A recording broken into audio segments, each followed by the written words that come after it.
Bottle,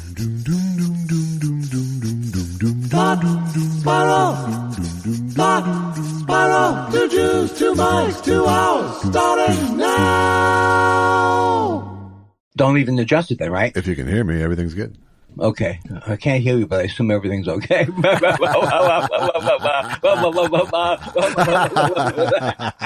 No, you. You were good. You were hilarious. No, you're hilarious. I gotta pee. After all these years, we've done so many shows. And every show is like, what's he going to do next? What am I going to do next? I wonder if I'll forget where I am this week. I wonder if I'll eat yogurt again before the show. Okay. That was a good bit. And I was going, guess what? I found something. I found something this last weekend.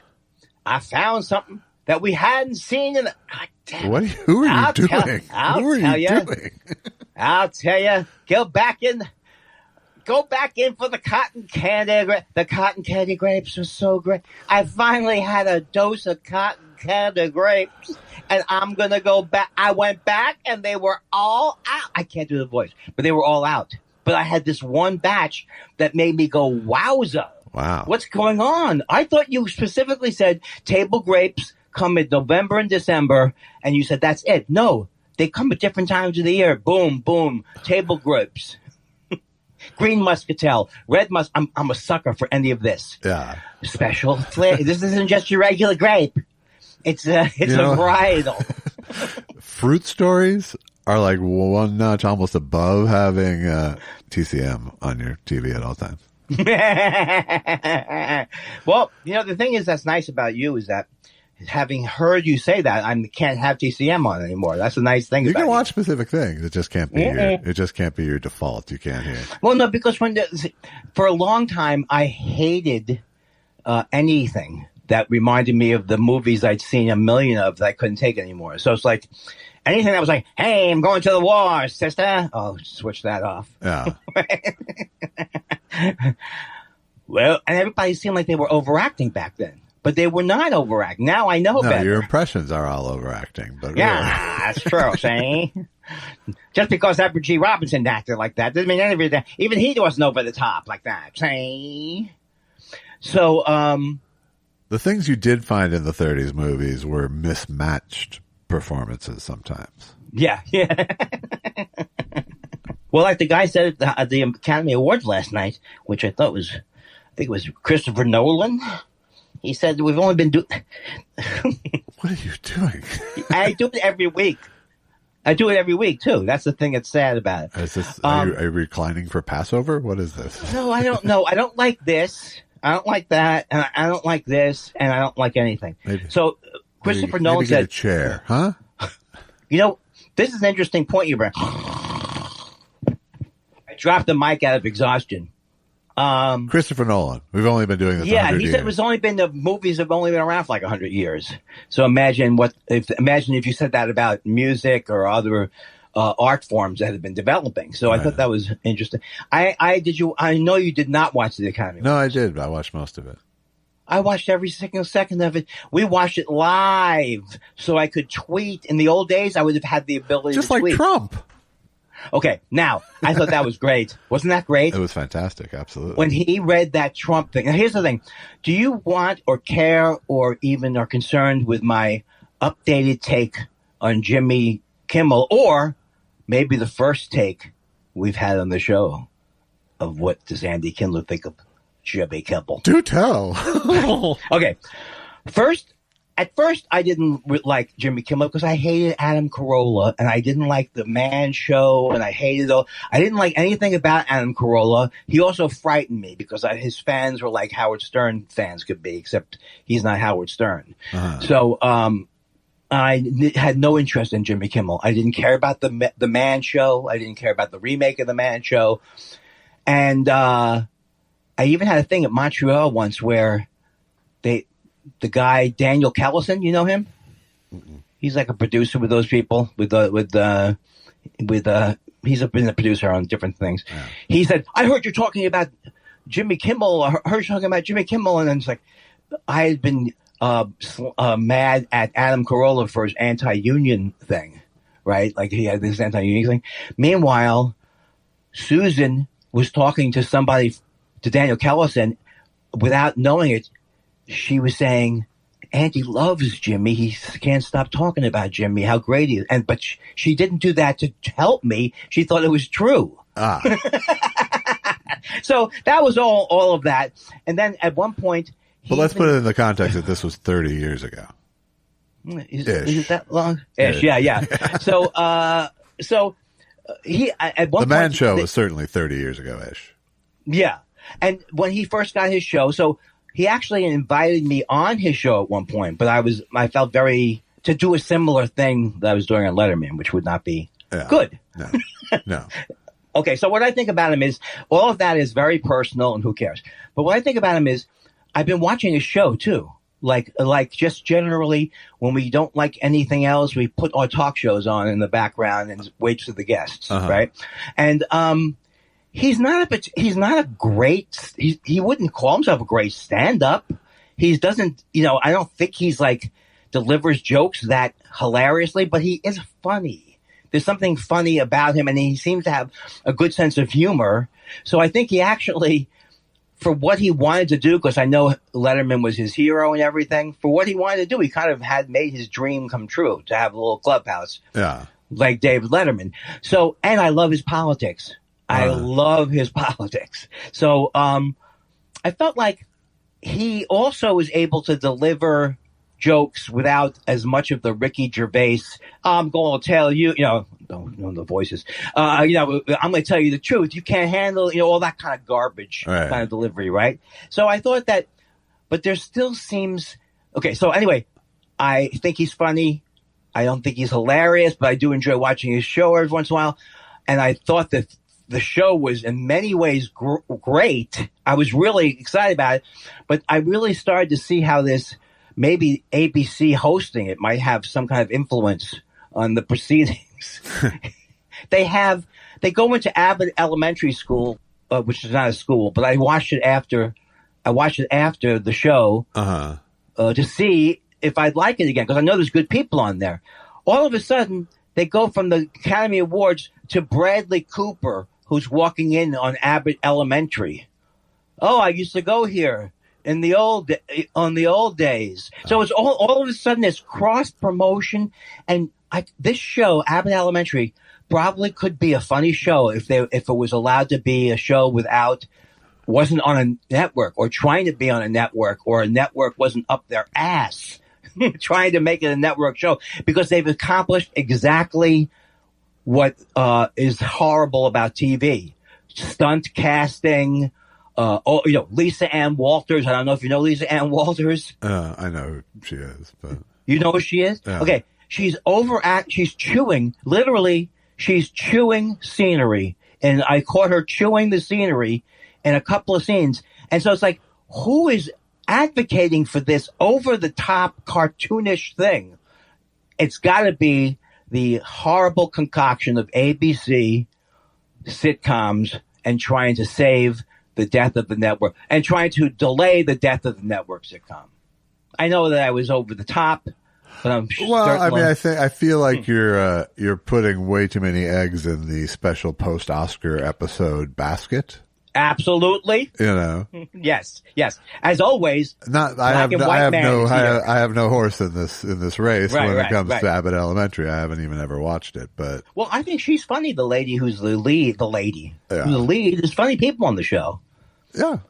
But they also have it looks like Screech. Like one of the guys last night was going, is this Screech? It was like a Jewish, and I always think, maybe it's me, I always think of what I could have played if I was young again. Yeah. And so that's what it is. It's like a Jewishy looking guy, and he's over the top, but he's not over the top. I think he's just a regular Jewishy looking guy, but he looks like a Screech Jew or something because of how over the top everything is on this sitcom. Yeah. Well, you know what? I'd rather don't watch it. Certainly don't watch it. I think that goes without saying. But I went without saying before you watched it last night too. But let's go back to your wave of positivity about Jimmy Kimmel, because I don't know. I know. Again, that was it much sounded much more There's always like an ass kissy side to this, or maybe I will go on his show. No, I'm not trying to bust your chops for being positive. Don't get me wrong, because I actually like Jimmy Kimmel a lot. I really do. I think. Oh, I didn't know that. I think of all of the hosts, he's the only one who's sort of grown into his thing, you know, and very much like the person he was influenced by. Not the same, but that kind of attitude. You know? Yeah, I think so. Absolutely. No, I mean, if he has any clear, I mean, Letterman is definitely a clear influence on him, but yes, that's a good influence as far as I'm concerned. But I think, you know, like you said, he, you know, his politics are good, and he lets them be known when it's impactful. And not like, you know, like Colbert, where it's like his entire thing. He seems more. You would think Colbert would be more insightful about politics or care more about politics, but he doesn't. Colbert is more both sidesy. Well, not really. Well, I don't think he's both sidesy, but he's relentless about it. He's relentless, right? You know? And I think, and it becomes deafening that, you know, at that point, there's so much of it. You just go, okay, this is a Trump hate clubhouse, you know, and I'm, you know, again, that's a club I'm willing to join, but, right. But I think when you hear about Kimmel and an issue, it's because something has happened and he's making a deliberate statement about it. You know what I mean? Yes. Yeah. And he's upset about it just like me and you are. Yeah. You and me or anybody is. So, no, I like him a lot. I thought he did, you know, it's a thankless job, as we've talked about before, the Oscar hosting, but I think, you know, the jokes were neither here nor there, except for the Trump joke, which was fantastic. It was unbelievable. And, just so great. But his tone is good. His desire to not make it dance. Well, his desire to not make it about him, really. His desire to be the sort of comedy traffic cop, right? You know, is good. It's the right way to be, because the night's not about the host, and if you make it about the host, you're gonna lose. Unless it was Johnny Carson in the old days, or was Steve Martin in the old. I mean, it's like the newness of having somebody come out and dominate the evening. I don't think will ever happen again with the Jack Palance. Yeah, but I don't think. I think when Johnny hosted, he didn't dominate the evening. He did it. You know. I said I don't remember. I can't ever talk about Johnny with much knowledge. I think I know Johnny almost like a person in the past. I really don't know how he hosted the Oscars. But, you know, and Billy Crystal, when he did his thing, it was fun at the time, and then he drove it into the ground. He drove it into the ground. That's right. But, you know, but whatever the case, the thing that's poison about an Academy Awards show is that it lags, and they did a good job of keeping it moving. Wow, didn't they? They even were ahead of schedule. Yes, which gave him time to do the Trump joke, which was good. Yeah. He wouldn't have done it if they were behind. Right. And that was so good, because I didn't know that's who was reading. But I like the guy. I think he's smart, and like I said, what charms me the most about him is watching him grow over those 30 years into a guy who's comfortable in his skin and kind of has found a tone and a place for himself. That's not desperate or competitive seeming, or, you know. Right. I mean, sure, he's very competitive and all that kind of stuff like anybody else, but what he wants to do is he's more in the Letterman camp. Well, I don't want to compare them because it's not comparable. But I think he's a nicer dude than Letterman, frankly. I think he's a more gregarious and more, I know what you mean. More participatory guy than Letterman. Yes. You know? Yes. Well, of course, that's also hard for me to separate. Could you see Letterman going on the podcast with the talk show hosts during the strike? It would be unlikely. No.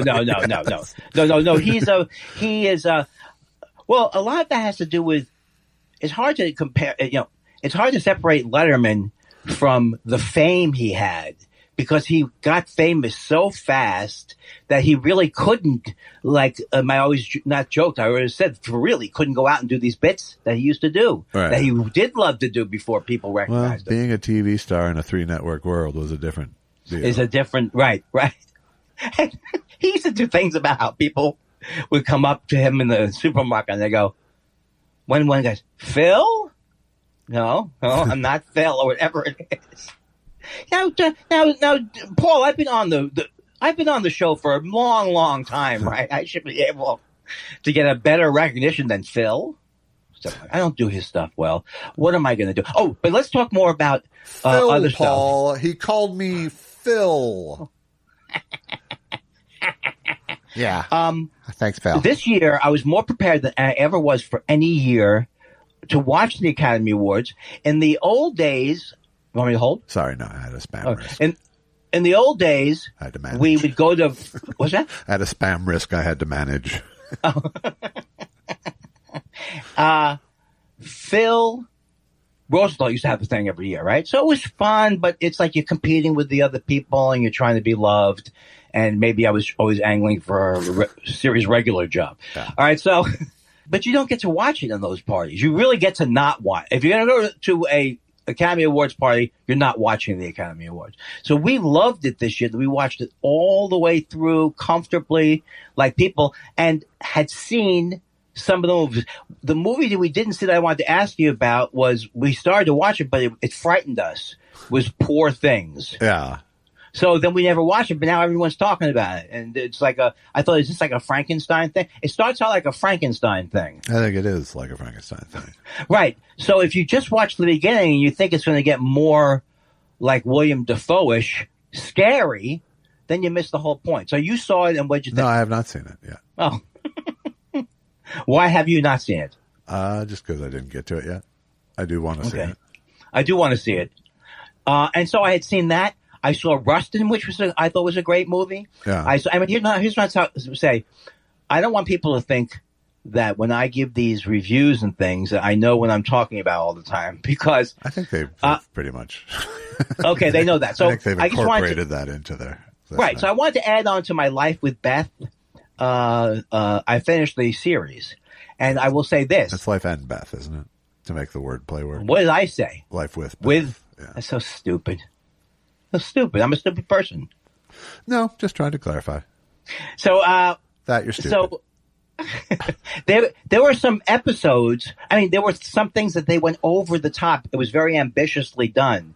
So it was some parts like, oh, why are you doing this? But so it wasn't like Shrinking, where everything seemed to make sense even within the formula of the show. It seemed like sometimes it was just like they didn't care if they were going to pull the reality. But that being said, as people say, there were hilarious things on that show. So I'm saying it was uneven but funny. But the day I gave you the review, the next day was such a crazy episode. I did not want to pin my reputation. So you're backing off a little bit? Or I back off on everything. Okay. Back off on everything. I just can't tell. I just want to make sure if we know that you're backing off on your endorsement a little. No, I endorse it. Or are you going all in here? No, I endorse it. I say watch it. There's hilarious things on it. But I do think it's uneven. Okay. That's what I would say. So if you compare it to, have you seen The Feuds? Are great shows. Tripodi. Can't be Tripodi. Tripodi. And the other one with Susan Sarandon. I haven't watched. Allison has watched them, and I've. You almost feel going into a little. I started. I almost like Capote. Let's let me hear. Isn't that what? How's that different from my penis? It's a little different. It's a little more engaging than your penis.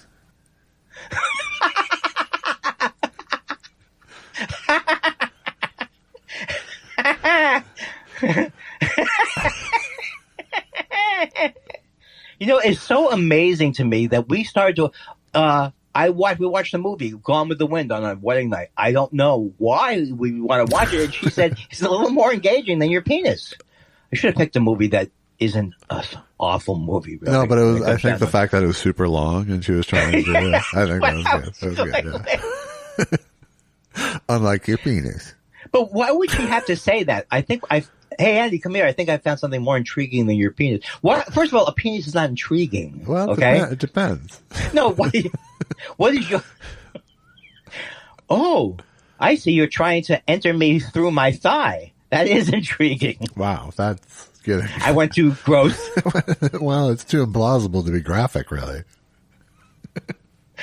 Oh, boy. We have fun here. A lot of people don't think we have fun. No, they don't. They mistake it for pain a lot of the time. Well, because we answer all of our viewer mail. Okay. All right. My fault. But so I saw Russ. I thought The Holdovers. I told you I liked that, and so it was kind of cool. And that woman, Dave Vine, was great in that movie. So that was exciting to see her win. Yeah. And then I was rooting for. I'm going to say her name wrong, so it's going to sound obnoxious. Lily Moonstar. Lily Star. Lily Stone Star. I'm not making fun of Native Americans. I'm making fun of me. Why are you doing this in front of your mouth? That's just not right. I'm bored by this conversation. There's no way that Americans can ever just admit it. We fucking massacred an entire people. All right? And don't try to say, oh, no, they like that we call them the Chiefs. No, just stop that bullshit. They didn't like that we go, oh. They hate it, and you should apologize for the rest of your goddamn life. And you know what I'm going to do? I'm going to go to Pachanga.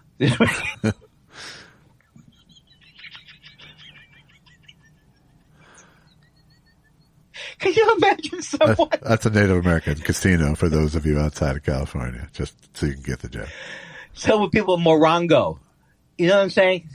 Oh God, I know I'm not funnier than usual. I grant you that. Right. But God damn it, but you seem to be hurting less than usual, which is I'm hurting less. First of all, let's look at the facts. All right. I don't even have time to smoke pot anymore before 10 a.m. That's you know good. what I mean? Especially with daylight savings time. It really messes you up. Oh, man. First of all, you know this is a cliche, but it's also a true cliche that when you were younger, everything seemed to last longer. Yeah. I thought daylight savings went on for like a couple of years or something. It goes on for like 2 months. I mean, I know it's not 2 months. Standard time goes on for like 2 months. Daylight savings stretches its ass out. Oh, right. So we just came out of standard time. Now we're in daylight savings time. Now we're into daylight savings time, yes. right? And they have expanded it over the years. Right. So let me tell you something. You don't know what we're talking about? Anyone? What was my point? It was daylight savings time. It seemed like it went really fast. That whole. Do you remember that movie, Chinatown 2? It's daylight savings time, Jake. Forget it, Jake. Forget it, Jake. Come on, that's my favorite running bit. Come on, it's in and out. It's in and out, Jake. Let's go to another place. And then it's Chinatown 3 when he's in the home and Jake just goes, I forgot it. What was I supposed to forget? Then he goes, forget it, Jake. It's the institution, Jake. It's the institution. That is a very scary movie. It's a great movie, and if you see it 7 or 8 times, you'll understand most of it. That's a classic movie. Let's go now. Have a new show. Andy Says the Obvious. You know what movie I liked? The Citizen Kane. Oh my God. The guy talks like an old timey acting voices. He deals with big issues like the sled. Okay.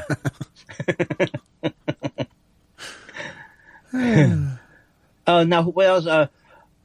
So I wanted right, that. So I wanted her to. I have an Oscar game for us to play. Okay, sure. Since you mentioned Chinatown, so there was a thing in the Washington Post about like it's all the Oscar winners for the last 50 years and how they got it wrong, so many of them wrong, and what should have won, and it was the worst takes for the most part. But it did give me this nice list of all the nominees, so. I want to revisit some of the years of, especially the 70s to like cool mid 70s to 80 because it was like an incredible run. Okay, so 1974, you got Chinatown, you got The Conversation, you got Lenny, you got Godfather Part 2, and you got The Towering Inferno. Wait, give me started at the top. All right, Chinatown, The Conversation. That did not win. That did not win. The Conversation. That one. Lenny, The Godfather Part 2, and The Towering Inferno. I want to say The Conversation only because I'm guessing, so I think I'm going to go with Lenny. No, you guessed literally everyone but the winner, which was Godfather Part 2. That won the Oscar? Yeah, Best Picture. Wow. Well, it deserved it. I just thought you were that's my throwing a question. curveball. You go Godfather Part 2 or Chinatown are really the two that I would go through that. They're both equally great movies, and I think at the end of the day, I'm not so sure that we can pin our hopes on award systems. But who would you have voted for if you were an Academy member is my question. I wouldn't. You know what? I think they're both brilliant movies, and I probably would have. I would have not. I would have gone with. I would have made. What would you do? I probably would have gone with Chinatown because Godfather already got its props earlier. Right. At That's the time, true. I don't think it's necessarily a better movie, but I think I would have gone with Chinatown because I would have felt like it was a more original thing. I think I would agree with you on that. Okay, 75. We got Barry Lyndon. I've seen that movie, and I did not enjoy it that much. Dog Low lighting. Low lighting. Dog Day Afternoon, Jaws, Nashville, and One Flew Over the Cuckoo's Nest. Well, I believe it was One Flew Over the Cuckoo's Nest. That took it all. That's what won. Right. I would have probably gone with Dog Day Afternoon. Just because it's a great movie. Particular love of that movie. Yes, and as movies go, it can't be compared to. It's so great. And this dipshit says Jaws should have won. So, who won though? As you said, One Flew Over the Cuckoo's Nest won. Why? I've never gotten anything right ever since we started. Well, it's something that happened, and you were probably watching. So, yeah, probably. All right, 76. Here's another sort of controversial one. You got All the President's Men, Bound for Glory. You're shaking your head. Is that with Phil? Is that the story of Phil Guthrie or Woody Guthrie? It's Woody Guthrie. Yeah. Okay, not Phil. Okay. Hal Ashby movie. Network, Rocky, and Taxi Driver. Pretty damn good lineup. That's unbelievable. Bound for Glory is boring. That's my one I take off the table. It's not going to. What was the first one? All the President's Men. I don't think that's ultimately the greatest movie of all time. I think it's a good movie. It's an excellent movie and has historical implications. But I'm going to go with the one that didn't win. That should have won. Which was the last one you said? Taxi Driver? Yeah. Okay. I think Network probably should have won. Wow. But Rocky, a great movie. Rocky won. Now, that I should have guessed from Cuckoo's Nest winning. That there's a certain popularity to that. Yeah. Yeah. We're like Siskel and Ebert.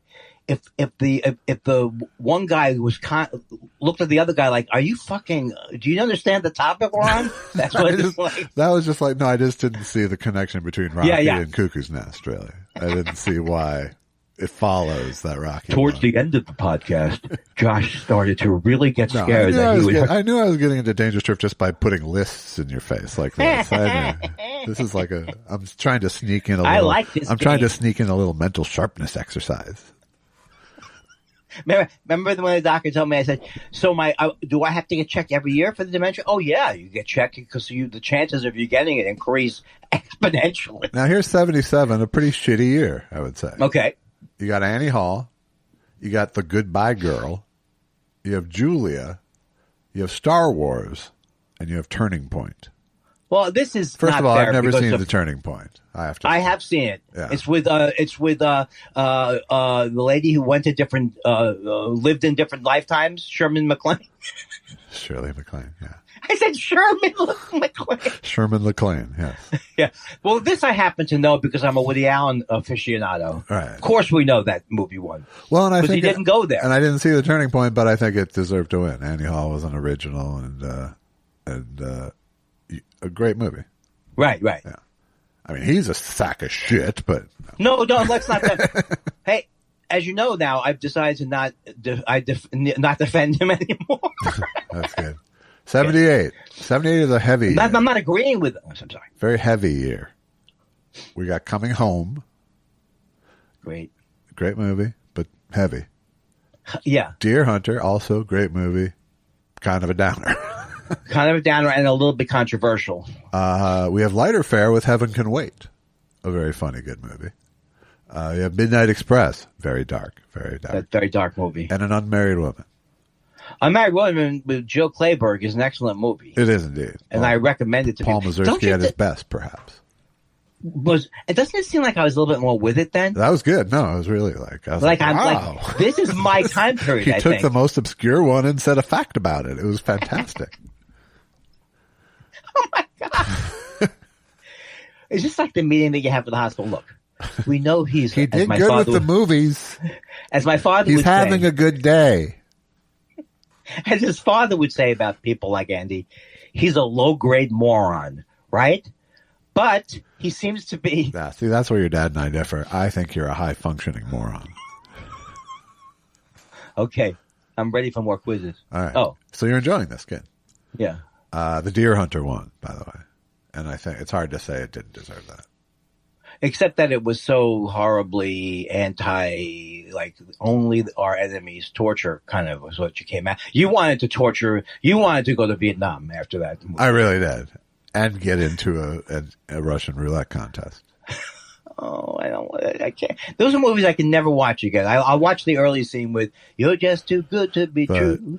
One of the late Wild Bill Bauer's greatest bits of his illustrious comedy career was about his Uncle Arnie being in a Russian roulette contest with the play-by-play of it. I never heard that one.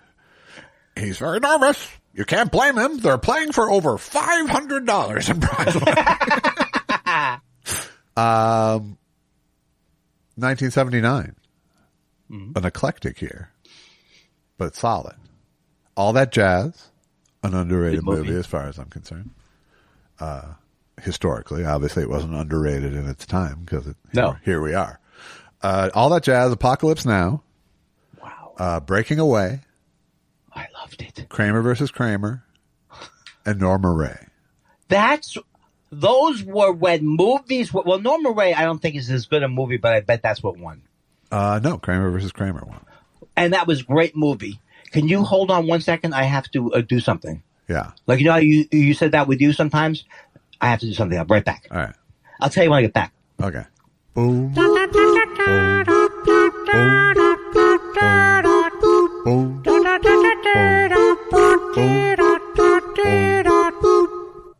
I know I'm handsome. Yeah, I know. Well, I didn't win an award that year, but okay, sweetie. You want to I use had to make sure to do something. How about the mic? How about the mic, my friend? Towards the end, Josh had to be so careful. It became ludicrous. Excuse me, man, whack! Whack! The microphone. Oh, all right. Fuck you. 1980. Okay, nice. 1980, we had Coal Miner's Daughter. Good movie. Elephant Man. And who was in it? That we know, musician? John Doe. No, from the Virgil Kane. Levon Helm played it. And we know him? Okay. Well, we know him as, I love the band. I thought we established, but we probably never did. I love the band. By the way, I've been watching some Midnight Special has their archives going up on YouTube now. And I've been watching a lot of old Midnight Specials this weekend. Are they good? And sure. It's the Midnight Special, for God's sakes. Oh, they're dubbed though, right? Probably? No, it's all live. Oh, it is all live. Okay. It's all live. But I saw a couple of songs by the made famous by your story Incredible String Band. Which one did they play? I can't remember, but it was horrible.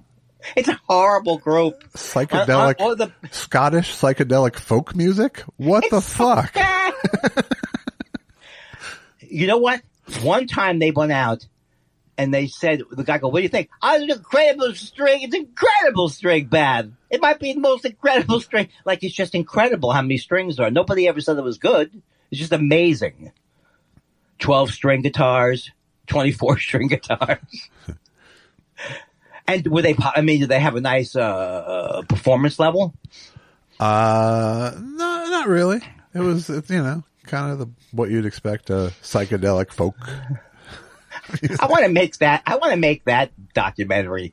Incredible String Band. They were briefly popular. What happened? I did see there was a set by the Guess Who too, and I was surprised just how Canadian they dressed. Well, how do you think like two of them were wearing hockey jerseys. Lead singer, total plaid shirt, very Nirvana style. Hockey jersey. Two hockey jerseys. I think only one guy gets to wear the hockey jersey. No, that's just a terrible choice for the Rockers. Yes. Okay, so Coal Miner's Daughter, Elephant Man, Ordinary People, Raging Bull, and Tess. Well, this is, I hate to say this because I know the answer to this, because my favorite movie of all time, personally, is Ordinary People. And but I realized that Raging Bull should have won. Yeah. But Ordinary People won. I don't know that Raging Bull should have won. I don't know that it was, Ordinary People is a brilliant fucking movie, so you can't say. Oh, okay. Because some people were critical. Raging Bull was an incredible piece of work as well. But, right. But you can't say that it was a crime in this case, I don't think. Yeah. Ordinary People spoke to me as a person who I didn't lose my older brother, but who as somebody with. But your mom was fun. It also directly addressed my OCD before I knew I had OCD. It directly, because this guy, I'm scared I hit somebody in the car on the way to the mall. He's scared that he let go of his brother's hand. He couldn't hold his hand anymore. Yeah. Now that's OCD. So that movie was very enlightening for me. Do you want to continue, or do you want? Yes, I do. All right, we're going to 1981. Oh, I'll never forget. You know why this is also very good for me? I'm not saying we're going to do it every week, because this is the 78. Andy Kindler moves out to the West Coast. 79, total failure, nothing, depressed. 80. All right. Let's set this. 81. Is 81? 81. He's selling siding. Atlantic City. Overrated movie. You think? I don't remember it now. Oh, well, no. Isn't it Burt Lancaster? And Susan Sarandon, yeah. Maybe it's better. Maybe I'm wrong. It's it's ruminative. Chariots of Fire. Is Atlantic City in there? Meet me tonight in Atlantic City. Meet me tonight in Atlantic City. Bruce Springsteen taking a shit, ladies and gentlemen. Chariots of Fire. That's overrated as far as we know that one. On Golden Pond. Mawkish, but nice. Raiders of the Lost Ark. A romp, a delight. I loved it. It is a delight. And Reds. Reds should have been taken and should have been cut in half. They should have, and then thrown it into the water. I unfortunately watched that movie. Should have been lined up against a wall and edited. Comrade, come here. Comrade. So Chariots of Fire won, obviously. What's that? Chariots of Fire won. I think there's an argument for Raiders of the Lost Ark, actually, in that case. And does Chariots of Fire hold? I mean, I loved it when I saw it, but does it hold up? Because of the past Bill Jewiness is what you liked? Is that what it? No, well, but does it hold up past Bill Murray's song about it? Those Chariots of Fire. He's still. I'm running on beaches.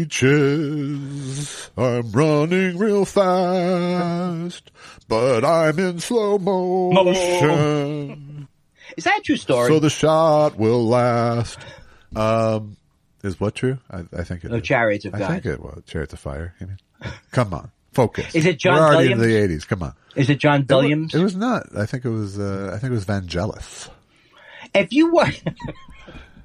you worked on a movie, who was the anti-Semite? Wagner. Let's say you worked on one of his symphonies. I mean, was he all day long, fuck the Jews, or that was his opinion? But, if he was normally a nice guy. My guess is it was more like, don't bring up the Jews around Franz. I think Hitler knew Wagner's widow and was friendly with her, I believe. I mean, I'm not a genius. I've watched every Hitler thing, so it's not like I'm. My apologies. Okay. Do you want to? Let's go. I think one more year, or at least one more year. 2 more years. Let's go. Okay. Because there's good movies in both here. We got 82. We got E.T., the extraterrestrial. Gandhi. Missing. Tootsie, and The Verdict. Why do I think Tootsie won?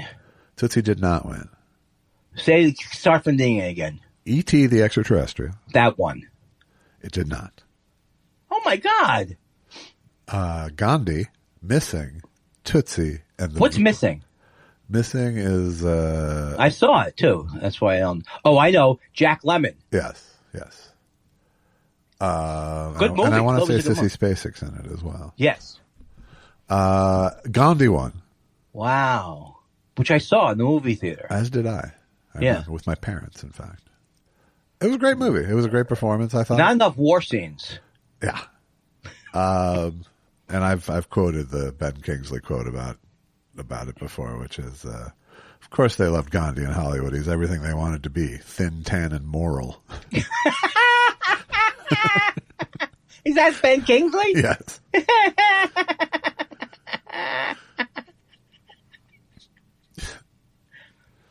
But I think there's an argument for the verdict, and the verdict's a little flawed, but it's a pretty great movie. And Tootsie is a great movie.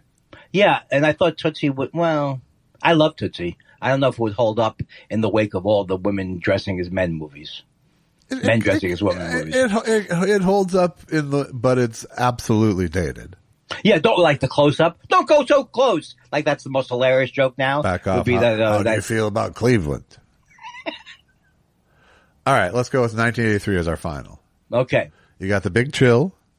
Woo. The Dresser, which is Albert Finney. I don't know that at all. The Right Stuff, which I love personally. Tender Mercies. Ugh. That was probably good. It was Robert Duvall. Is that Robert? It was Robert Duvall as a country singer. And Terms of Endearment.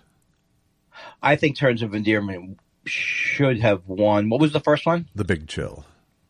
The Big Chill. I'm going to tell you this. On another one of these Andy Kindler myth stuff. I went to see The Big Chill, saw it 3 or 4 times. Greatest goddamn movie. Look at it with the rock and roll. That movie sucks, and I'm sorry, I overrated it. It does not hold up well. It really does not hold up well. No. I want it to hold up well because there's good stuff in it. Sure. But it does not hold up. But I would say The Return of the Secaucus 7 holds up better than The Big Chill if you're going for an old friends reuniting kind of a movie. Terms of Endearment, great movie. I think some might say Brooks' best movie. I have such a Jones for broadcast news that I can't give. Oh yeah. I just feel like that's a perfect movie in so many ways. It is a perfect movie. All right, that's our little game. Oh, unbelievable! How did you? And a lot of people want to know. They ask, how does he at this point come up with an angle that not just works, but moves the show, not just moving the show forward, moving it to the next level, which would be film and radio. Is that the next? They're advertising. That might be the previous level. They're advertising for Murders. My Favorite Murder. Like to say, listen to My Favorite Murder. Does that mean that the viewership is dropping? I don't know. I do not know. I love the fact that I'm vaguely jealous of things that I should not be jealous of. It's not so vague, really. It's pretty.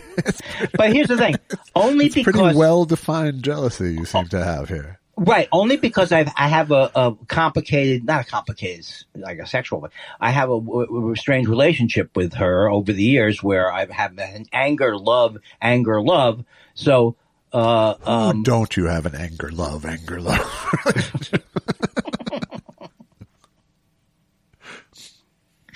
All right, look, that's not true. Anger, love. I don't know why. I just feel creepy. What was I talking about? Let's go on for this. Does everything have to be about how judgmental I am? My favorite jealousy, I think we were talking about. My favorite murder.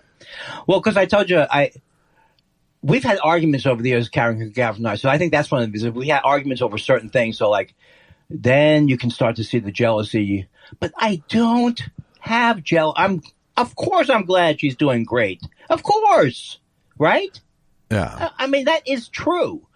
But the jealousy is it more of a she's doing better than me, or she didn't take me along? Which is the no. She's doing better than me. She's doing better than me.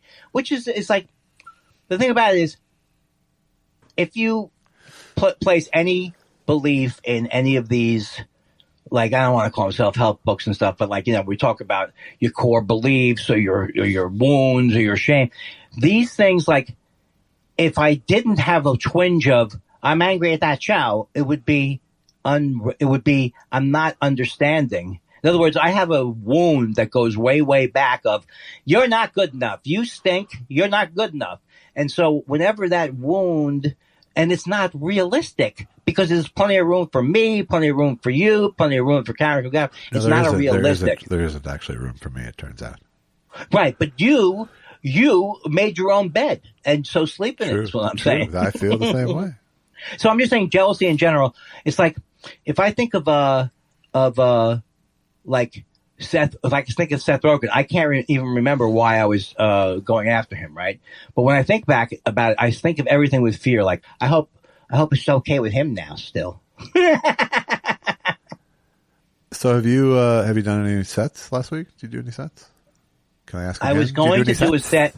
Okay, I was going to do the set, and I was going to bring out the violin joke, and I got to the gig, and literally nobody showed up. I think it's the first time it's ever happened. I mean, I expect it to happen more, but this was like a bookstore, the North Figueroa bookstore. Was this at one of the top 60 LA comedy places? Yes, that's the thing that I was surprised about it. So it was a North Figueroa bookstore, and I didn't advertise it. I forgot I was doing the gig, and then I get down there, and nobody's there. It's just nobody is there. Like, not even one person. I've done shows for two people. Sure. Three or four happy people. Uh-huh. So I have don't doze off while I'm answering your question. Is that when you want to doze off? And Josh, that would be terrible because you weren't even trying to pretend you were sleeping. You were actually. You can't. It's too early to do this. It's too early. First of all, I'm never going to cast you. You could never be in that Saturday Night Live skit where they're frozen behind the they do that several times, you know. The people are frozen behind them. Constantly. I've been watching. I watched Saturday Night Live this week. I watch I'm up with what's going on in the world. Yeah. Is there something like that? Yeah. They haven't been great this year, but there's some funny people. I mean, there's funny people. I root for that show. I have no interest in the current thing I'm saying. I'm not saying hang up on me. I'm just saying I have no interest in what my mouth is currently voicing. Well, let's see where this goes. You see, this is it. This is about. Sometimes, you know how people I will make fun while I'm talking. While I'm talking, I'll make this motion. Yeah. To comment on that, I won't stop yapping. And that motion would be the hand flapping, like a I don't mouth. know. That's wrong, right? What's the universal? Since this is not an actual video show, I was trying to describe. And can you imagine? And what you're telling me is that if this was a video show and it was available on YouTube, the YouTube money would be fucking flowing in like crazy. It would. Because they want any visual. That's right. On YouTube. That's right.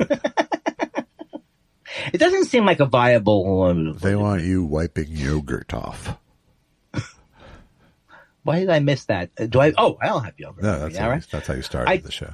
I changed my shirt today. I mean, I changed it that's before. That's good. Once a week, whether you need it or not. Oh, fantastic. And let's go over Larry Kindler's classics. Hey, Dad, I'm going to hop in the shower. Why don't you walk in?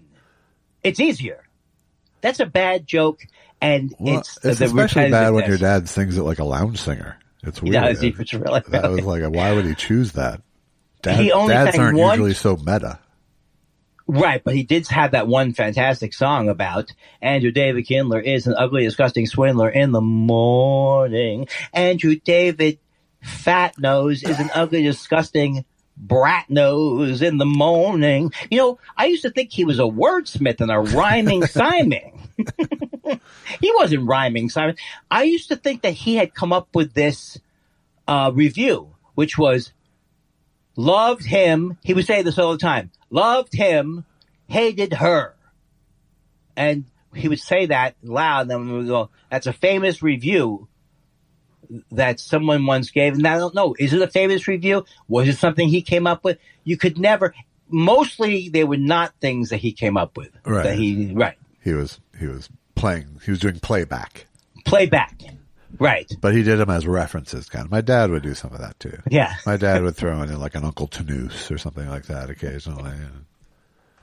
Well, Gary Goldman, in his book Misfit, talks about how his mother would do, in the next, do these horrible jokes that would make all of her friends laugh.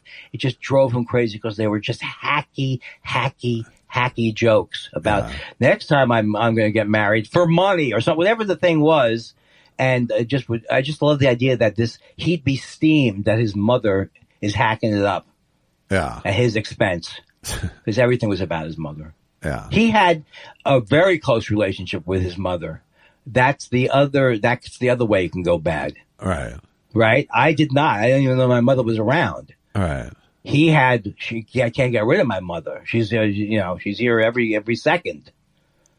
And at first I was like, whoa, that must be nice. It's not nice. More like smother issues. Did you just go, wait, seriously, because sometimes you'll say, it's so funny. I looked back at you. You were like smoking in an alley somewhere. I was, in my mind. In my mind, I'm smoking in an alley. Can't you see the smoke rolls? Let's do song parodies of James Taylor songs that people aren't as familiar with. In my mind, I'm going to smoke a bong. That's what I would be. How's that different from Doug Benson? Sean Ono Lennon now looks like Doug Benson. And I think everybody looks like Doug Benson with a beard.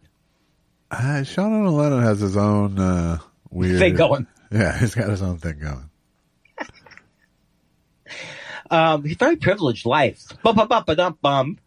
He has that air. He does have the air of, I'm a special kid. Well, he's weighed in on he's weighed in on politics in an unpleasant way, but I think he's nicer than the way he's weighed in.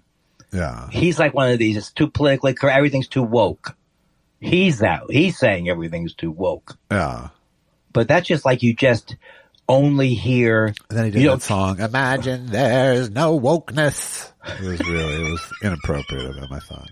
Yeah, why would he do that? Especially given that his anger. I like the idea that you talk about something that didn't happen and you go further with it. I mean, that's just ridiculous. Why would you release Revolution and call it, I can't think of one funny rhyme with revolution. You tell me that it's revolution. That's a bad word. That's not a funny word. Constitution. You're asking for some restitution. That's it. I'll write it. Let me tell you something, folks. Is this the week of Jen Kirkman? It is. She's playing as we speak. And I'd like to thank both our guests, Gary Goldman and Jen Kirkman, for taking our... Oh, she's on today. Yes. This is so exciting. I went out of my way. This is my favorite. This is I told you, the Royal. It's worse. It's the Royal with the Egomaniac. I went out of my way to promote the show. What are you doing for it besides editing it and everything? I promoted it and like just please listen to this show. But that's what I'm going to do with this one too. What was that? An earthquake? No, that was me hitting my thing. To me, that. Why did you post? I would love it if you went. Oh, are you okay? Are you okay?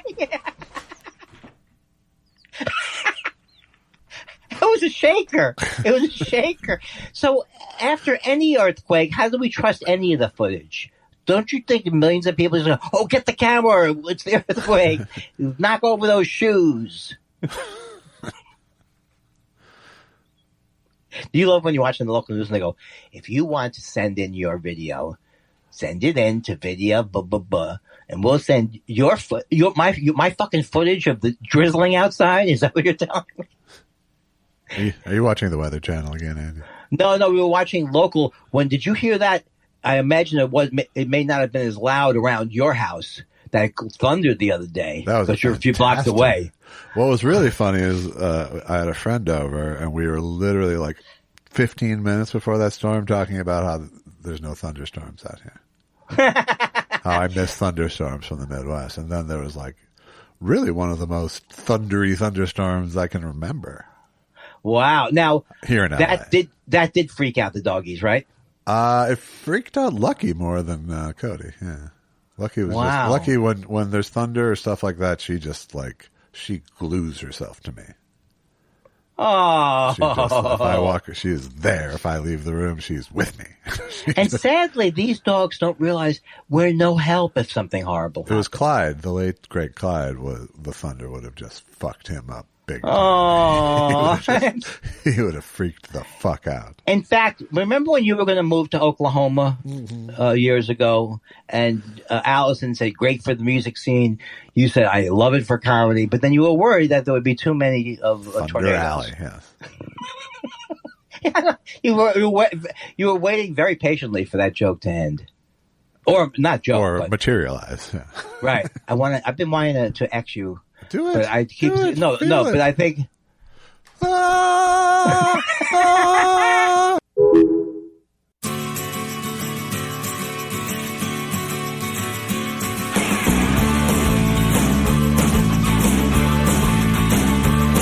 there's some things I've been told, some things that I see. One thing that I know for sure, your love is killing me. I'm tired of living. She's tired, getting kicked down around. You've been putting me on your mark, get set. Get out of town. Well, there's lightning in your eyes, thunder in my heart.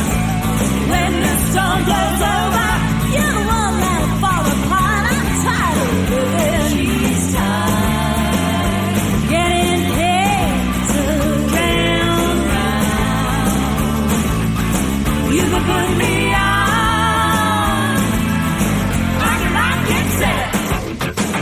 Get out of town. Well, I'm not the kind of girl who likes to complain. She don't complain. Well, that is something when I get out of the rain. 1, 2, 3, 4. Well, I'm not the kind of girl who likes to complain. She don't complain. Well, that is something when I get out of the rain. 1, 2, 3, 4. Well, there's fish out in that sea. I'm gonna pack my rod. I'm gonna catch me the biggest fish that was ever made. By God, I'm tired of living. She's tired, getting kicked around. You put me on your mark, get set. Get out of town. Oh, you put me on your mark, get set. Get out of town. Get out of town. Get out of town.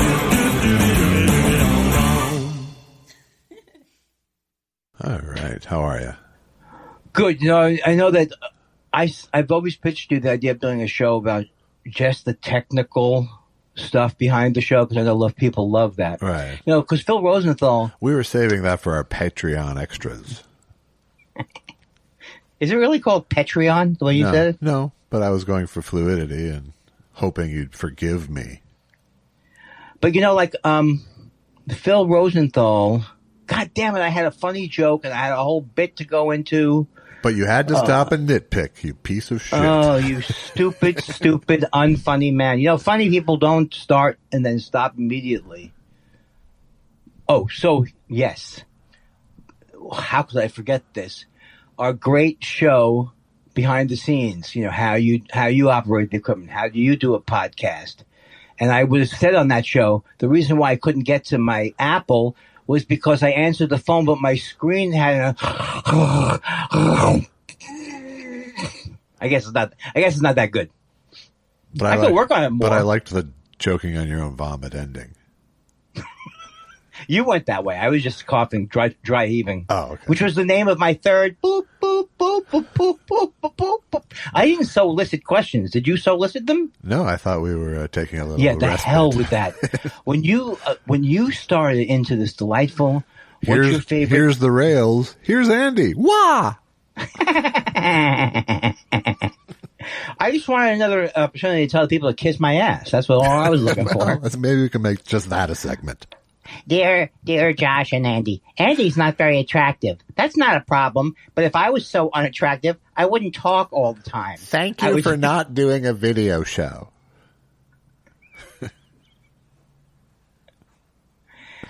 Dear Josh, it must feel horrible to try to hold up Andy every week for 2 hours. And you also edit the show?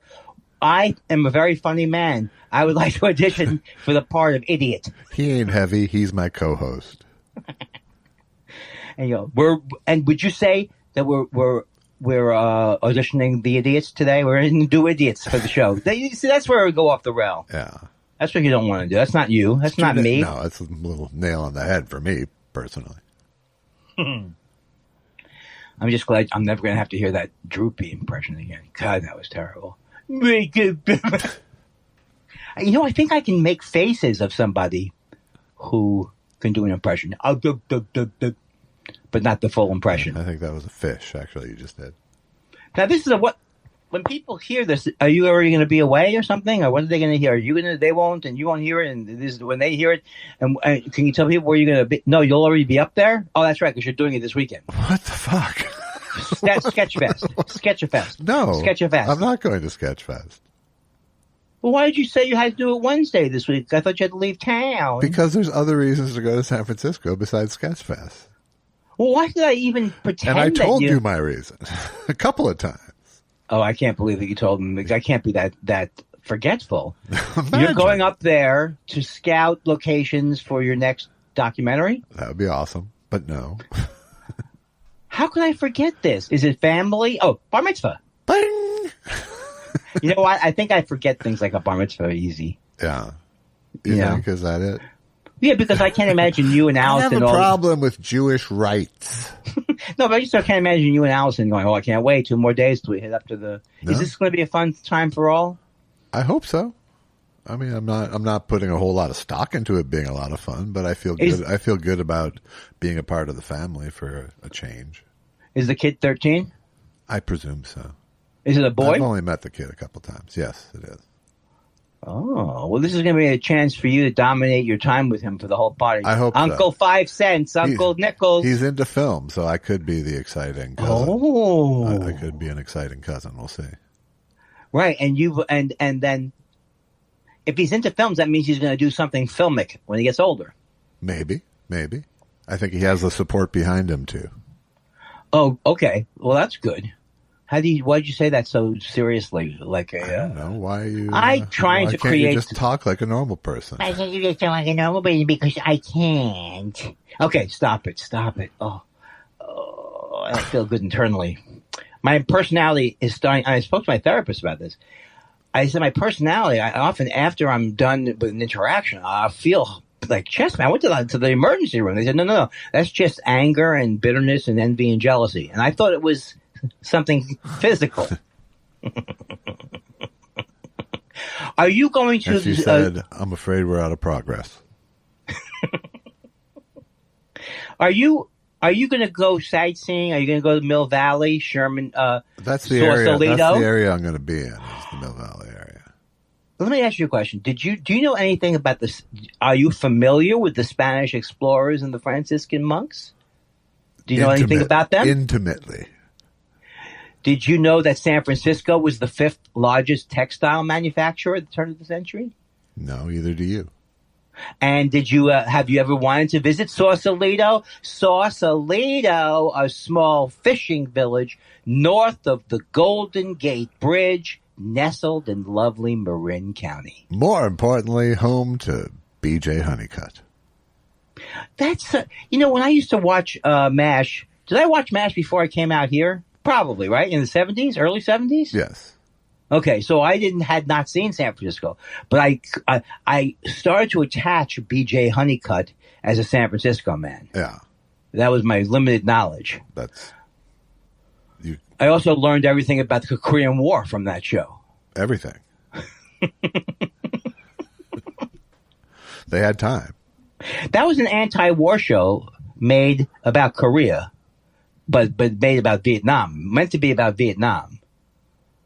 But God, man, I just got sick. I got sick for 2 reasons. Much insight. I can't. I'm here's still the thing. digesting.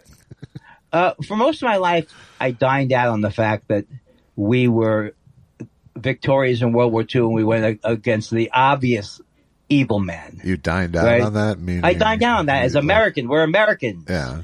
God bless. Did you go on like a victory tour? What did you do? No, but I felt good about being an American. Well, I wouldn't have felt good. I wasn't alive then. But when I think back, when I was taught about it, Hitler had to be stopped. Now, you may argue, no, you should just don't bother him. Leave him alone. He'll get tired of plundering. Right. He'll plunder himself out. He'll plunder himself out. So now you have a lot of your anti-war people like Barry Crimmins, and he's a pacifist. Well, he's passed away, of course. But his argument was, people say, what about, you had to go into World War II. How could you have stopped World War II? And he goes, World War I. Well, that's an interesting point. But you still had to decide 1937, 38, whether you're going to be Neville Chamberlain, whether you were going to be, and I'm not saying I was a big Winston Churchill fan before the war. Right. He sounded like a fucking puffer. Is that right? Is that good? No. Do you know the British are always like, we're going to pop out? That's British, right? Are you just going to pop out for a thing? We don't say that. We're popping out. Huh. Is it the germ of a good Austin bit? Oh, no. Hey, here's my thing about what I'm going to do in Austin. Is this the phase you're at in the process? Well, look, a couch. I'm at the phase. No, I'm at the phase of I'm still on the. Why is the TV on? I'm such a moron. I'm not a moron. I'm still in the phase of. Right. What's that? I said no. You're right. Is that I'm still celebrating the fact that it's not going to be a chore to go there. That's good. It's going to be fun. That's good. Your lack of dread is your inspiration. Yeah, because I kept thinking to myself, I'm there having lunch with somebody. I'm thinking about my 9 bits that lead into the I played in the shower Jewish. But have you settled into, now that you've decided it's not an album, have you settled into like dusting off stuff and trying to remember old stuff to prop up the hour? Please don't say dusting off stuff, please. If you could avoid that. Spray dry cleaning. Well, I'm adding on to my Dateline bit. Like, here's the one Dateline bit. You know, I have the one about everyone wanted Eileen to be killed. Who didn't hate her? She was annoying, right? Uh-huh. But now, here's the other part of Dateline. I've been doing this for 25 years. Oh. Wow, that was like Dateline music. That actually worked out really well. How do you stop it? How do you stop it without them knowing? Just hit a button on the side and it'll stop. Yeah. Please tell me. I'll use my phone a friend now. Expanding the Dateline bit. Right. Okay. All right. So here's I've been doing this for 25 years. I've been a policeman for 25 years, and some cases get to you, and some cases stick with you. This was the most boring case. I don't even remember the victims involved. Something like that. It's going to be great when I finish it. You know the bit. Yeah, no, I was trying to think of a line for you. I know. It's unbelievable. When you tell me an unwritten bit and expect me to laugh rather than think, well, I mean, that's your mistake. How poor must my self-esteem be that I don't even have the joke and I'm already thinking you're rejecting it. I am interpreting. I don't see your face as working on a line. My face was working, and now I see your face like this. That's what he calls comedy? What's that smell? It's coming from my laptop. Because we've dealt with all the other ones. I've dealt with all the other ones. In fact, I was watching a Fargo where they were saying they don't lock they were making the point that they don't lock the doors in their town. Yeah. They were saying, no, we don't. We're going to start locking the door. We don't. Nobody does. Now, would that be true of Fargo in 1974? Yeah, probably. Yeah, maybe. But, yeah. but just that whole thing is like, once you're thinking about not locking the doors, you should lock your door just because you're jinxing yourself. I don't understand. It's okay to forget to lock your door and go, oh, it's no problem. It's Fargo. It's 1973. No problem. But once you go, we don't lock our door. Maybe I should lock my door now that I'm thinking about it. What's the harm? What's the harm in locking my door? I would not only, even if I lived in climates like that, the lock can freeze up if you don't use it.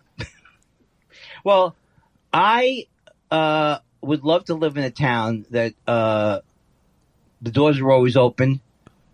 My door is always open, and your path is, what is that? My door is always open, and your path is, and we're back with dementia days. My mind's all over. I started out today thinking, oh, God, I got it. I'm not, here's the thing.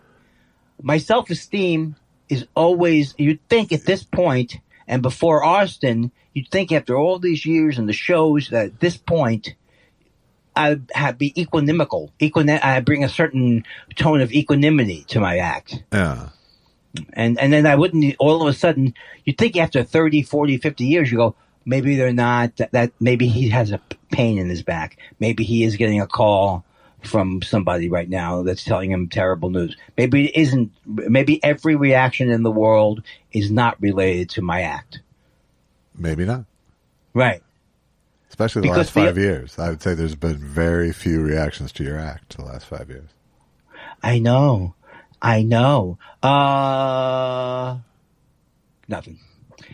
Nothing again. Nothing ventured. Are you going to make me list more Oscar nominees? Yeah, that would be good. All right, okay, let's do it 83. Well, the thing that was so great about that was that it was like my wheelhouse. I felt like a smart person. And I don't want to get onto this thing about how stupid I am, but I felt like I felt like Doug Benson for a couple of minutes. Yeah. No, I picked a pocket where I knew we pretty much knew all the movies. But it also made me feel good. In fact, you had seen one more than me. I hadn't seen A Turning Point before. The Turning Point, and with Shirley MacLaine and the other lady. And I don't even know if it was that good, but I remember liking it when I was seeing it, and I was with my parents in the theater. So I was and it's all fancy. You were just happy to be out. Just happy to be out of the house, not watching The Miracle Worker. That was our first trip after The Miracle Worker. I still can't get this. You might think this is normal, but I still can't get the idea that you're sitting in a movie, watching a horrible movie that you know is going to be frightening your kid. You look over to the side and your kid's like this.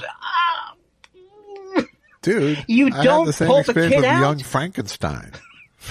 You can't outscar me on this one. Oh, I don't remember this. 3-year-old and Young Frankenstein, for God's sakes. Black and white. It's horror film as far as I'm concerned. Just fucking Marty Feldman is scary enough. I don't remember the story. Yes. Well, in that case, now did they say, Josh, you okay? No, my mother took me in and out of the theater many times. Yes. No, here. Let's stipulate. I had a better mother than you. And we're not talking about as people. Well, your mother was probably better as a person. No, a lot of people have been asking me, what is this thing with your mother? When are you going to let it go? And no one's been asking me anything. I just want to stop right now. That's one of the nice things about dementia. You don't have to forgive if you actually forget. Don't make these shows, because what if I do have dementia like next year? And what if the whole show takes a turn of each week you are harder and harder to communicate with me? What if that was the case? I don't know what I'm looking for. I'm looking for just sympathy. I really am looking for sympathy. Yeah. Like the other day, I'm walking across the street. And I want to ask you a question. To get to the other side. Right. So my sciatica doesn't tend to be going away. Old Jew Medical Corner. Yeah. So, I mean, it gets a little bit better. But if I try to run, I start limping. Yeah. And so I love this the other week. I'm walking past an intersection, cars coming towards me. I start to rush. She sees me limp. No problem, honey. You know, she shouldn't say honey to me, but she's like, oh, that's the kind of thing you want. Easy, old feller. Don't worry. But the fact, and I was like, isn't this great? Isn't this great that people are so nice to you on the street if you fake a limp? You know what I mean? If you fake a limp. But I really I was amazed. Like, I do see how people could use a limp when they're not limpy. Yeah. Because it does absolutely work. Do you see people feel bad for you. Do you see that you just triggered some sort of weird thing? Did you see the thumbs up you just weirdly triggered? Is that Google? I think you just did this and it triggers it. I don't know. What are we working within the confines of FaceTime and also the other thing? Google's not involved here. Oh, I don't like Google. I've decided I don't like Google. And do you agree with me? No, but it's okay because you say it really weird. Yeah, I say it with I say it with bringing nothing to the table. You know what else I can't believe? No, we just said we weren't going to talk about basketball till the playoffs. But you know what else I can't believe? We did not say that, but I'm happy to not talk basketball with you at any time. I cannot believe it. You are telling me now. I looked it on. Why are there baseball players on TV? I'm going to start now with the thing with the Mets now in 3 days. Yeah. I'm going to be back on that trip. I hope so. I mean, I am delighted. I, like anybody else, get upset when you say you love the Super Bowl. Then what's happening next? You pretty much have baseball disappointment season and football disappointment season. Because now, especially since now the Jets are going to lose Aaron Rodgers to the Kennedy campaign. Wait a second. Wait. You don't joke with me about RFK Jr., Jesse Ventura, and Aaron Rodgers were two of his prospective VP candidates. Is he running is he going to just, when is he going to stop? Because he's not doing something good. This is Robert F. Kennedy Jr. But he's not doing anything bad effectively, really, either. So. Yeah, because he's not taking pokes away from anybody yet. I don't think so. And who is those people? Jesse the Body. Well, he has more political. He does. And Aaron Rodgers. He doesn't call him Aaron Jesse Rodgers, the Body, quarterback right? of the Jets. And then who's the third one, or just? I didn't get to that far. I just got to the headline. Aaron Rodgers doesn't know as much as Robert F. Kennedy Jr., who doesn't know much, who actually used to fool me in the old days when I'd watch him in the old days. He knows a lot of wrong things. Skakel didn't do any. First of all, Skakel didn't do anything. Michael Skakel. Yeah. He's insisting that Michael Skakel didn't do anything. He's involved in all of these like weird little things that aren't even big things. Like just on his normal daily life, he gets involved in scraps with people. So I don't know what my point was. He likes the attention, I think, is what it is. But I feel like with Trump, we were going backwards in terms of evil people, right? Yeah. You were going to try and nail me on something I forgot. Something? No, we weren't talking about Trump. I was just saying, who now? Because if I wasn't aware of him, was sort of hijacked. No, it's pure evil. Yeah, and I thought Reagan was evil, but he was much better at doing what he did. Yeah, much better, totally different, like a gentleman. Totally different thing. A gentleman devil. So I am amazed at the level of it. I mean, I'm amazed at how. And then you have these guys like, and I'm very proud of myself. Always, every day, for not engaging, not watching MSNBC. I know, stop it. MSNBC. I have been watching it every day, but I forgot what I was going to say because you gave me a look that had nothing to do with me. Maybe you had some stomach problem. Because your point again was, I'm very proud of myself for not watching news. I know. But, it's not interesting anymore. I got to be honest. It's not an interesting point. But it's the opposite of bringing up a current event. It's saying I will belligerently. Oh, okay. Right. Here's the thing. I know what you're saying. You're saying, why are you talking about? Who's the guy who's from Vox? Ezra Klein, right? I think so. So I used to listen to. I didn't like him. I never been a huge fan, but I would listen to all of these political shows all the time, and it just drive me crazy. So his thing is, but now I don't. So now his thing is, he's having serious discussions week to week about how Biden should drop out. He's not dropping out, Ezra Klein. No, he's not. He's not. So what is the point of what you're doing? There's literally no point to it. It's like, who's that guy who used to be with Clinton and then he's so obnoxious? He's like a bulldog. You know what I'm talking about? Carville. Yeah. He's a fucking idiot now. He's an idiot. He sounds like a deranged old idiot. He's like, he was also telling he's got to drop out. He was on Bill Maher saying that. He's got to drop out. We're in serious trouble. What the fuck is wrong with these people? It's going to be Biden against Trump, and that would be the only choice you could make now. There's no way that you could back out Biden and put in who? I'm with you. Thank you. I even saw Ilhan Omar saying, "Of course, I'm voting for Biden." Yeah, and when I look at the thing and the State of the Union, and I see Alexandria Ocasio-Cortez. And it's like we have I'm not just saying that she's attractive. We just look better, Democrat. We're just a better slice of the population. You know what I mean? Yes. Except there's that one woman who's always friends with Nancy Pelosi. She's about 95 years old. She's always had blue hair, and you can never figure out if she's a congressperson, but you'll see her at every speech. She's 95 years old with blue hair, like punk, like she's old enough to have been a punk rocker or something. Yeah. This is so boring that even my internal monologue. And you're saying you don't watch the news. That's amazing. That I did watch his speech, which I thought was good. I have watched. We can't watch. Even when we say let's try it a little bit, we can't do it. We just neither one of us. You don't have to.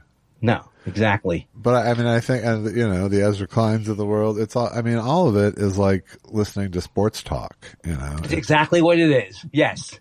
Someone's got to cover the sports game analogy of it, right? That's all they're doing. But he's serious though. I mean, a lot of these people are serious. Carville was serious too. So maybe I'm wrong. Maybe I should look at it differently. What's the month now? It's almost April. It's still March, but whatever. March. My fellow Americans, hi. I have decided to not run. I agree with many of you that I'm very, very old. Should have stepped aside earlier. And now I'm happy as John Kerry steps back into the fray. We're going to win this November. And we're going to win in a landslide. We're going to win in a landslide. And that's the last I'm going to say about it because I've been wrong so many times. But don't you, my initial point was, don't you think it's going backwards in terms of the evil people were more sophisticated evil people like Reagan? He was more sophisticated evil person. He was like, hello, how are you doing? You look wonderful tonight. He wasn't like these like Jim Jordan type things. It seems like it's worse. It seems like it's more cartoonish. Well, I mean, it's cartoonish when you start with describing them in terms of evil. You know what I mean? That's true. But well, that's my. But certainly, this group of Republicans, like malevolence, is a part of their package. Just the glee of being an asshole seems to be a major part of that's the your political right? face now. Yeah. Like, what was Marjorie Taylor Greene dressed up as? She was like in a thing. She had a MAGA hat on. And just started screaming. Which is against the rules of the Congress, by the way. Is that true? Yeah. What? Why you can't wear? Now that you mention it, I don't see a lot of guys with like New York Yankee caps during session. Right. I think it's both against the rules, both as a hat and as a campaign apparel. But then there's an article in the New Yorker about how Matt Gaetz is working like okay, he's doing. You read the New Yorker, we get it. I know. It's like so terrible that I can't stop name dropping the New Yorker because I should up it a little bit. I was looking at. Matt, I'm sorry, I got you off track. Matt Gaetz, Scientific American. Oh no, it's just that the article is about how effectively he does his evilness. Yeah, you know what I mean? Yeah. Because what else are you gonna write? He is actually more skilled than some of the other evil people. Yes, he's gleeful about it in a way. He's gleeful, and he has a game plan. Whereas Marjorie Taylor Greene, I think she's got to really, really pick up. If she expects, that's the difference between those two. Is Gates is a smirk. Yeah. Taylor Greene is a sneer. And then where would you put Boebert? Boebert is a wide-mouthed, stupid, mouth-breathing gape.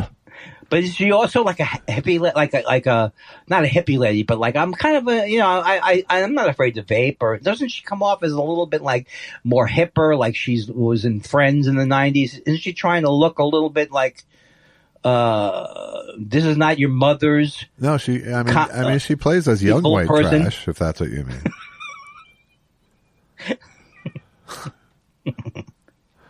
So the thing that I'm trying to say is I'm uncomfortable using expressions like white trash. That's how sensitive I am. I felt bad saying it even at the time because I know it's outra, but it's just but like if there was anybody I would say that you could use it for. Yeah. I'm fine with simple trash as well. Maybe that's right. Maybe that's but you're the way saying to play if there it. was a product that came out called white trash, she would be the logo. Yes. I always try to come up with different ways to insult like people like Lindsey Graham. Like I like to call him a cracker. Yeah. But I guess nothing has any effect anymore. Malevolent bumpkin. Yeah. I used to think this was a funny joke and never got laughed. I used to say, Larry the Cable Guy just signed a deal with Cracker Barrel, not the store. Yeah, I never thought that it's was not a good one. No. But do you know where Lindsey Graham, you can't spell opossum without opportunism. How did you get there? I don't know. I just was trying. I was still working on it when you went ahead. You're saying there's a little bit of the premise is a little incorrect. Yeah, I was off, but I still thought that the parallel was funny. You know, when someone tells me that the premise is incorrect, I've had huge arguments about that with my friends, the Berger brothers, years ago. It wasn't a real fight, but he insisted that when I did the joke about how the tomahawk chop is not insulting because it's an actual Native American thing or whatever, I said, oh, really? Well, then, yeah. So if you went to a Chinese table tennis tournament, you heard people go, ba, ba, ba, ba, ba, ba, ba, ba, ba. And he says that's an incorrect premise. It is an incorrect premise. Okay, now explain it to me so I know. Because if you were going to an actual Native American thing and going, what, that would be the same as going to a Chinese table tennis tournament. Oh, I wasn't emphasizing the Chinese part. Any table tennis tournament. I should have just said. Well, then you're engaging in stereotypes then. I probably am. I wouldn't go to see some Chinese table ping pongers. I wouldn't go see a ping pong. Hey, ping pong, pong. I'm trying to do my anti-Chinese thing. But you know what? You have to call up Shane Gillis to really get... Sure, to get the nail on the head. Did you watch... we've caught up in all the shows, right? Oscars. Yes, Didn't we catch up on the Oscars? We did our Oscar wrap-up. I did not watch Jon Stewart's new show, but everyone has hated, like, he was both-siding it. I didn't see it. Did you see his show when he first? That was just the first one of. Okay, but was it a both-sidey thing? Well, it was kind of a both-sidey thing, but it wasn't full on. It wasn't full on equivalence, no. But he's trying to get the the both-sidey thing, and I talked about this with Jen last week. Is one of his points was you can't say it's not an issue, his age. And it's, I can't even remember what it was. Right. Yeah. But it was like, he was sort of mad at the pushback of you're bad for even bringing it up or. Right. He made sure that Trump's foibles and all that was there too, Right. And he was saying that they're both fucking old and it's an issue. Right. But, I don't think that that's what he's staying with, that's not. I just wouldn't choose that as a bit. How's that a bit that helps us? And when I mean help us, I mean his job to help us is the thing. That's what I'm saying. It is his job. I don't think it is. Okay, well, I'll say this. I'll agree that it just looks like do you really, is that really the big issue now, is Biden's age? I say it's not his age at all. Well, I would prefer if he wasn't there, but you can't, it's either him or the other guy. No, so what's the issue? I totally agree, but I can't remember the thing a month ago enough to go, right, exactly, and nor do I defend him, but. Well, I don't like him that much. I have never liked him, and I think he's But I am tired of the and this is where I agree with him, sort of, is I don't like the constraints being put on speaking freely about Biden too. It's not like, you can have a criticism of the president, still clearly going to vote for him. And, I don't think left side free speech should be stifled either. It's his job to stand up to that. No, I don't think, I agree. I understand what you're saying, but I disagree because I think it's his job to come up with something interesting to say. And that's not interesting. Right. But what this is Jon Stewart aside. It's Jon Stewart aside. I'm talking about in general, this thing of if you have a criticism of Biden, you're appeasing a dictator. Well, absolutely, I agree with you because I was not guilty of that, but I can get into that mode myself of I don't give a fuck. We just have to elect him, right? Which is how I do believe, but you can't every time someone does something. Don't make fun of, I understand what you're saying. You have to, you can't be that dainty or that careful about, like that protective of the guy you like. Yeah. I mean, if it's that fragile, it's that fragile and it's a big fucking problem, I mean, I do have a little bit of the nihilist streak of being like, if this country fucking elects that guy, this country fucking deserves that guy. I do have the Trump? Yes. Trump? Yeah. I mean, it's not something that I would, campaign on. Right. But there is that in me. It's like, you fucking idiots. I'm not willing to live in that kind of a country yet. Where it is like, you're either for the evil guy or against the evil guy. Right. I'd love to believe that there's still some nuance left in what we can talk about, without being appeasers of evil. Yes. It's like but it always comes back to what your motivation is. It's like if James Carville is yelling at Bill Maher about what the fuck's he, it's like, is that really a valid criticism if he's just going, he should get the fuck out of the race? What the hell is wrong with him? No, it's not an intelligent thing to be talking about, and it's not even because it hurts Biden. It's just because it's 100% besides the point. He's not dropping out. There isn't someone there, aside from Kamala Harris, who's there regardless of, if we lose him. So, yeah, well, that's been my whole thing. My whole thing is you're electing a team. Yeah. They're two intelligent people. If the one person forgets, sometimes you got the other person in there. Very, very intelligent. Well, I don't think of it quite that way because because I think there's a lot more people. Like, it's not like the vice president is at the president's side at all times. The chief of staff is, but it's not. No, but if something happened to Biden, specifically happened to Biden, I would be very happy with Kamala Harris. No, that's even fine. though I'm just talking about them standing in the same room and her going, what he means is, that's not going to happen. That's not good. Well, that's what Nancy Reagan was doing. She would do the thing of like, to give him the answer. And it was apparent. Yeah. It was apparent. But he was sliding into dementia. I know he had. She was like, "You'll look at it when you get home. I'll look at it when I get home." Right. But here's the thing: there's so much. The problem for me is there's not even a problem.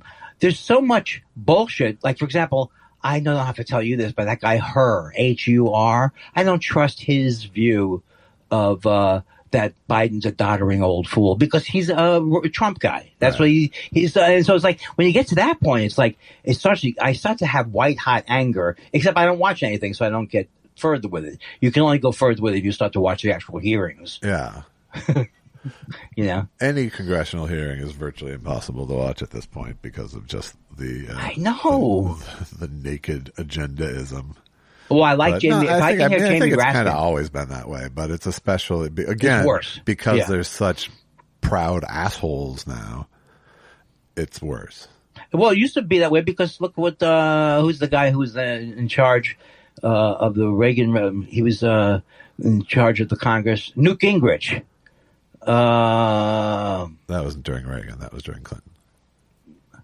Yes, and he would, and Newt Gingrich would. They knew that nobody was in the chamber, but they were just, when they were doing the C-SPAN stuff. So they were just they learned how to work C-SPAN. Yeah. Yeah. So it's like Newt Gingrich is no less evil than the current crop. No, I mean, but he's a standout. Yes, he is a standout. He was a standout in his day. He's a guy who's like. Do you remember he did that commercial with Pelosi once? He then he never did it again. But it was like, we both believe in climate change, and that was the last thing. Right. That was his bipartisan. There's no money in that.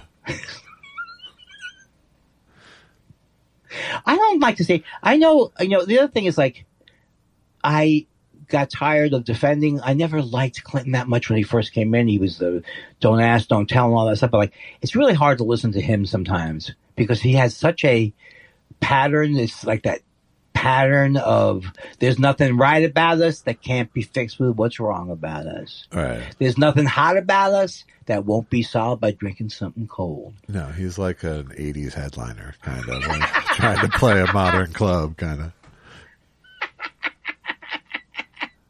Who are these people? He's, hey, Bill Clinton stopped by to do 10, and he does 45 before the headliner comes on. Oh, man, alive. A lot of people are going to say, where are the letters? Where are the questions? And you know what I'm saying? What's more riveting, exciting than two people mixing it up?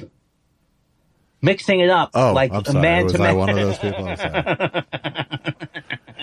Here, I'll read you some letters, some emails. That's a good idea. That are all very positive. Well, no, you can read negative. the positive. I don't want you to say you can't read negative things to me. I'm not going to read the hate mail. Well, because you don't want me to react like, go fuck yourself. No, I don't. Yeah. Here's the rails. Here's Andy. Wah! I don't understand really geometrically or where the rails are there, but these are the rails here. Okay, the railroad tracks. Yes. Okay. Here's you. Yeah. And here's you flying off the rail. Okay, so this goes back a few weeks ago. The context will fill you in, so you don't have to remember the exact thing. This is from Kathleen. She says, I can't be the only person to respond about this. She was. So it's automatically cringy in a redundant know-it-all way. But in addition to the certainly sexy connotation of eat a peach, the chair of my English department would want me to point out that it cites a poem by T.S. Eliot. Yes, it's from the love song of J. Alfred Prufrock. Right. I like a peach scuttling along, something like that. Do I dare to eat a peach? I shall wear while flannel trousers and walk upon the beach. I'm such a know-it-all that I knew the answer before you said it, and I had to ruin your reading of the letter just to prove that I knew this. But you didn't.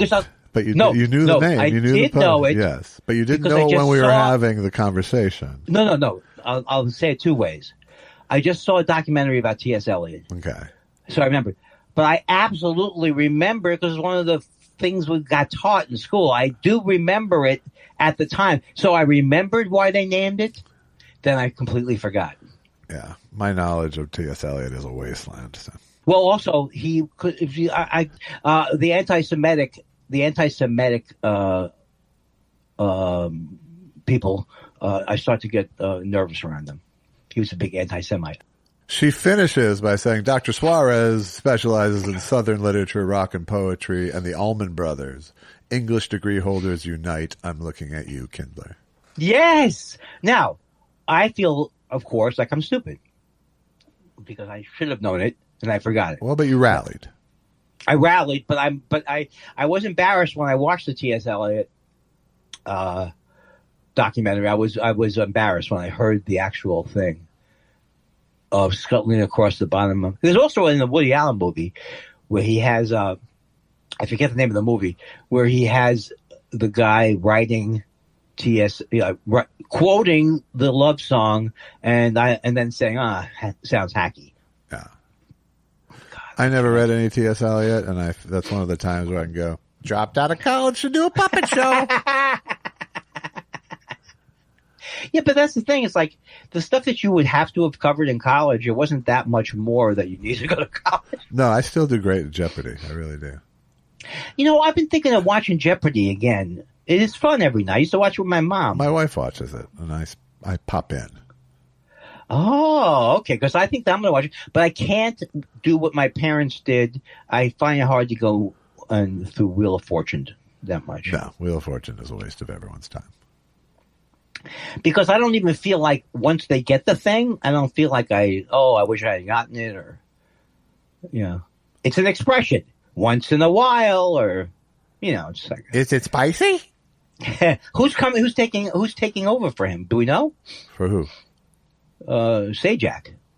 I don't know. I thought he was be gone by now. Didn't you? I didn't think about it, honestly.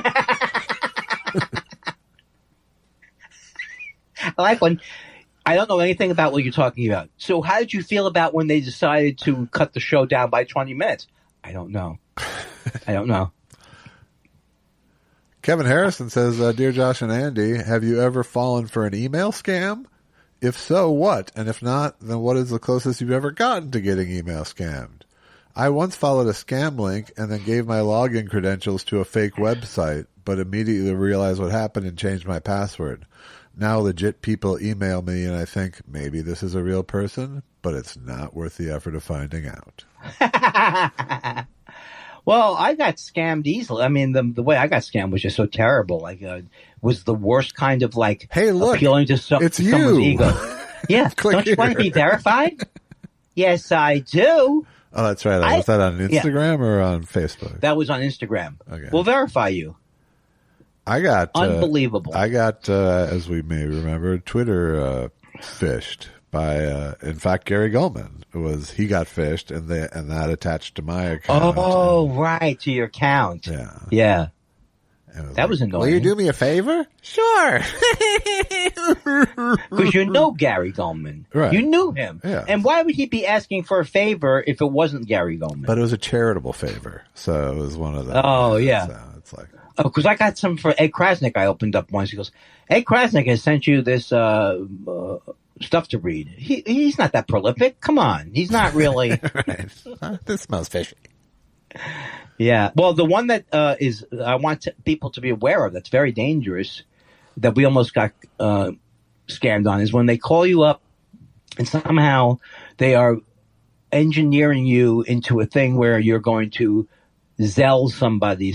You're going to Zelle. Just right. You Zelle. Right. And I can't explain how it almost got there, but it's like we're trying to find your accounts for you. But the way to know is that they never know anything about you. If you ask them anything specific other than the thing they're doing, they don't know anything about you. Like, what's my account number?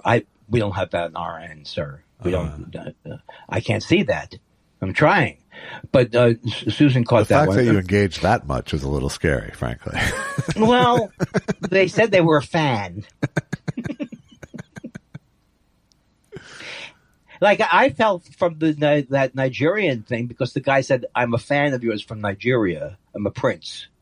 And we love your comedy here. Right. And I'd like to buy one more album of yours. But if I could only have access to this money, if you would, right. Then I'll, they stroking the ego. Gift card in order to. Do you have a lot? I just looked in a drawer and I have a lot of gift cards. Like a place up in Minneapolis. It looks like a moose that has coffee. Oh, yeah.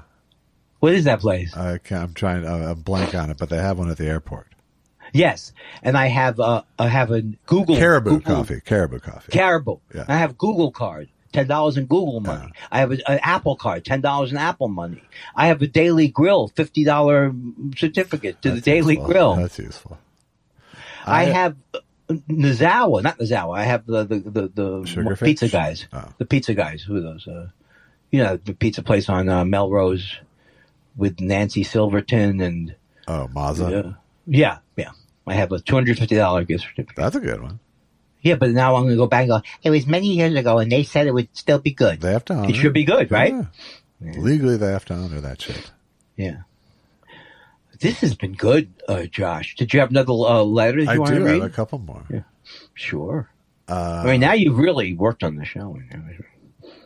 What were you just muttering? What was I'm not a nice person. I just said I'm not a nice person. I deserve it. Oh, okay. Fair enough. Anne says, something unexpected happened recently after I finished listening to all your archived episodes. She shot herself. No. I started listening again to the other podcasts in my favorites library and unexpectedly felt let down. They all just seem so superficial. I've learned a lot from you both, from Andy's therapy journey and family dynamics to Josh's life in the arts and his memories of growing up in my hometown of St. Louis Park. There are a lot of emotional layers to your thought spiraling. So thank you, gentlemen, for sharing your friendship, creativity, vulnerabilities, memories, intellect, and, of course, humor. Much love, Just a Minnesota Mom. Wow, that could be, I mean, even though that you did write it, I still am touched by it. That's a nice letter. That is what we always hope, is that, the one thing I missed was, what did she say she tried to listen to again? Other shows. Other shows, yeah. Well, after we ruined other shows for her is what she's saying. Look, folks, we're trying to do... With their shallow, empty, superficial bullshit. All I care about is taking down those murder ladies. God damn it. My favorite jealousy. Trevor says, hello, gentlemen. I write this email with sadness as I just finished listening to all of Thought Spiral. What a ride it has been. Is it an animal? James Mason? Third Things? I've even gotten a cameo from Andy, and I'm looking forward to getting one from Josh. Oh. The two of you really brighten my day, and I look forward to future episodes. Thank you for all the great entertainment. That's from Trevor. This is the thing you want to hear. That's what Thank you. I wanted to stoke you. So that but isn't it like a little sour now? Isn't like, I mean, like you're what is it when you're humoring me? Maybe you're humoring me now. Yeah, pacifying me in a sense. Like, yeah, okay, I feel good now. I'm all right now. I guess people do like me. Yeah. And then do you do the other way and go, you are short and not bright? You're not going to do it the other way, right? I'm not. In fact, you know who was saying really nice things about you the other day? Who was that? Ha ha ha ha ha ha ha ha. Bing bang.